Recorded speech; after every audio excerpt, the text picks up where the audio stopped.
بسم اللہ الرحمن الرحیم۔ السلام علیکم۔ ابتدا جب نبی کریم صلی اللہ علیہ وسلم پر وحی نازل ہوئی تو آپ صلی اللہ علیہ وسلم اعلاناً تبلیغ کے لیے مامور نہ تھے، بلکہ اس میں صرف آپ صلی اللہ علیہ وسلم کی ذات کے لیے احکام تھے۔ پھر کچھ دنوں سلسلہ وحی منقطع رہنے کے بعد جو آپ صلی اللہ علیہ وسلم پر دوبارہ وحی شروع ہوئی تو اس میں آپ صلی اللہ علیہ وسلم کو تبلیغ اسلام کے لیے حکم ہوا، مگر دنیا میں جہالت و ضلالت کی حکومت تھی، بالخصوص عرب کا تکبر اور غرور اور تقلید آبائی انہیں حق پر کان لگانے کی ہرگز اجازت نہ دیتی تھی۔ اس لیے ابتدا میں حکمت الہیہ کا اقتضاء یہ ہوا کہ آپ کو اعلاناً تبلیغ و اشاعت اسلام کا امر نہ کیا جائے تاکہ اول ہی سے لوگ متنفر نہ ہو جائے۔ چنانچہ ان حضرت صلی اللہ علیہ وسلم نے ابتدا دعوت اسلام اپنی جان پہچان کے لوگوں میں اور ان شخصوں میں شروع کی جن پر آپ صلی اللہ علیہ وسلم کو اعتماد تھا یا آپ صلی اللہ علیہ وسلم فراست کے ذریعے ان میں خیر و صلاح کے آثار دیکھتے تھے۔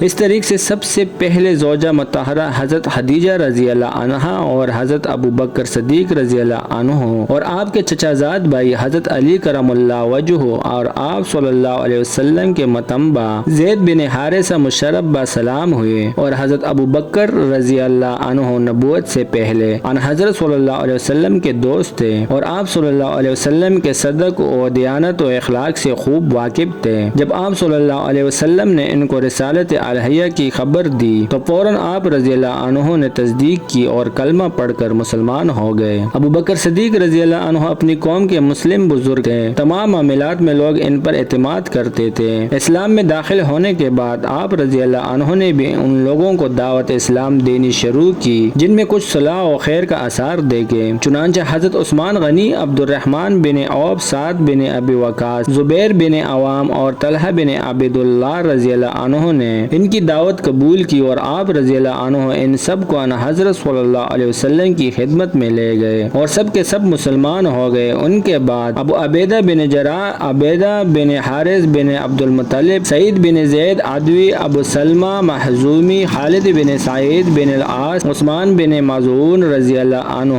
اور ان کے دونوں بھائی قدامہ رضی اللہ عنہ اور عبد اللہ رضی اللہ عنہ اور ارقم بن ارقم رضی اللہ عنہ اجمعین مشرف با سلام ہوئے۔ یہ سب کے سب قریش میں سے تھے اور غیر قریش میں سے صہیب رومی، عمار بن یاسر، ابو ذر غفاری، عبداللہ بن مسعود رضی اللہ عنہ اسلام میں داخل ہوئے۔ اس وقت تک یہ دعوت اسلام محض خفیہ جاری تھی، عبادات اور اعمال شرعیہ بھی چھپ چھپ کر ادا کیے جاتے تھے، یہاں تک کہ بیٹا باپ سے اور باپ بیٹے سے چھپ کر نماز پڑھتے تھے۔ جب مسلمانوں کی تعداد 30 سے بڑھ گئی تو ان حضرت صلی اللہ علیہ وسلم نے ان کے لیے ایک وسیع گھر مقرر کر دیا جس میں وہ سب جمع ہو جایا کرتے تھے اور آپ صلی اللہ علیہ وسلم ان کو تعلیم فرماتے تھے۔ اس طریقے کی دعوت اسلام 3 سال تک جاری رہی۔ اسی دوران میں قریش کی ایک خاصی جماعت اسلام میں داخل ہو گئی اور پھر اور لوگ بھی داخل ہونے شروع ہو گئے اور یہ خبر مکہ میں پھوٹ نکلی اور لوگوں میں جا بجا اس کا چرچا ہونے لگا اور آپ اعلان دعوت حق کا وقت آ پہنچا۔ 3 سال کے بعد جبکہ کثرت سے مرد عورت اسلام میں داخل ہونے لگے اور لوگوں میں اس کا چرچا ہوا تو خداوند عالم نے ان حضرت صلی اللہ علیہ وسلم کو فرمایا کہ اعلیٰ اعلان لوگوں کو کلمہ حق پہنچائیے۔ آپ صلی اللہ علیہ وسلم نے فوراً اس حکم کی تعمیل کی اور مکہ کی پہاڑی سپا پر چڑھ کر اور قبائل قریش کا نام لے لے کر آواز دی۔ جب تمام قبائل جمع ہو گئے تو آپ صلی اللہ علیہ وسلم نے اولاً سب سے دریافت کیا کہ اگر میں آپ کو یہ خبر دوں کہ غنیم کا لشکر تم پر چلا جا رہا ہے اور قریب ہے کہ تم پر لوٹ ڈال دے تو کیا تم میری تصدیق کرو گے؟ سب یہ سن کر یک زبان ہو کر بولے کہ بے شک ہم آپ کی خبر کو بالکل حق سمجھیں گے، کیونکہ ہم نے آج تک کبھی آپ کو جھوٹ بولتے نہیں دیکھا۔ اس کے بعد آپ صلی اللہ علیہ وسلم نے فرمایا کہ میں تمہیں خبر دیتا ہوں کہ تم نے اپنے باطل عقائد کو نہ چھوڑو تو خدا تعالیٰ کا سخت عذاب تم پر آنے والا ہے، اور فرمایا جہاں تک کہ مجھے معلوم ہے دنیا میں کوئی انسان اپنی قوم کے لیے اس تحفے سے بہتر تحفہ لے کر نہیں آیا جو میں تمہارے لیے لایا ہوں۔ میں تمہارے لیے دین اور دنیا کی فلاح و بہبود لے کر آیا ہوں اور خداوند عالم نے مجھے فرمایا ہے کہ تمہیں اس کی طرف دعوت دو۔ خدا کی قسم اگر میں تمام دنیا کے انسانوں سے جھوٹ بولتا تب بھی تمہارے سامنے جھوٹ نہ بولتا، اور اگر ساری دنیا کو دھوکہ دیتا تب بھی تمہیں دھوکہ نہ دیتا۔ اس ذات قدوس کی قسم جو ایک ایک ہے اور جس کا کوئی شریک نہیں کہ میں تمہاری طرف خصوصاً اور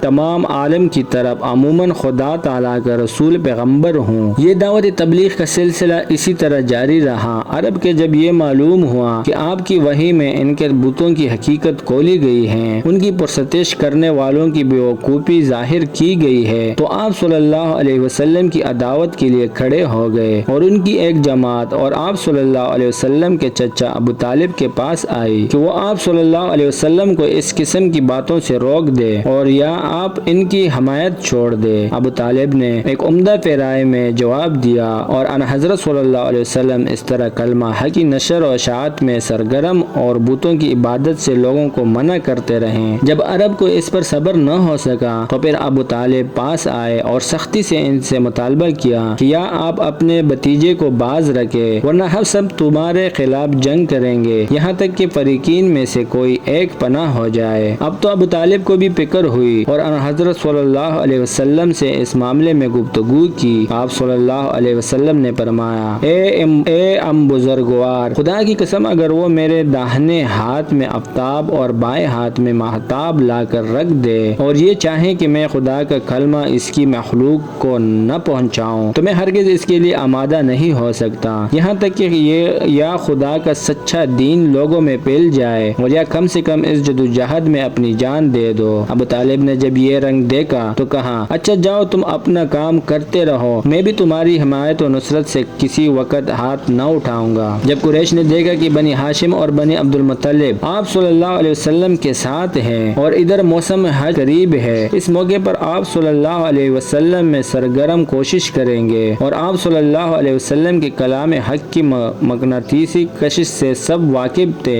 اس لیے اندیشہ ہے کہ اب ان کا مذہب تمام دنیا کے اطراف میں پھیل جائے گا۔ تو سب نے جمع ہو کر یہ طے کیا کہ مکہ کے تمام راستوں پر اپنے آدمی بٹھا دیجئے تاکہ اطراف عالم سے جو لوگ حج کے لیے آئیں انہیں دور رہ سے کہہ دیا جائے کہ یہاں ایک ساحر ہے جو اپنے کلام سے باپ بیٹے اور خداوند بیوی میں اور تمام رشتہ داروں میں ہی تفریق ڈال دیتے ہیں، تم اس کے پاس نہ جاؤ۔ لیکن چراغ اس پر پھونک مارتا اس کی راہ داڑھی چل جاتی۔ خدا کی قدرت ان کا یہ طرز عمل ان حضرت صلی اللہ علیہ وسلم کی تبلیغ کا کام کر گیا۔ اگر ایسا نہ کرتے تو ممکن تھا کہ بہت سے لوگ آپ صلی اللہ علیہ وسلم کا ذکر نہ سنتے، لیکن ان کی اس جدوجہد نے سب کو آپ صلی اللہ علیہ وسلم کا مشتاق بنا دیا۔ جزاک اللہ۔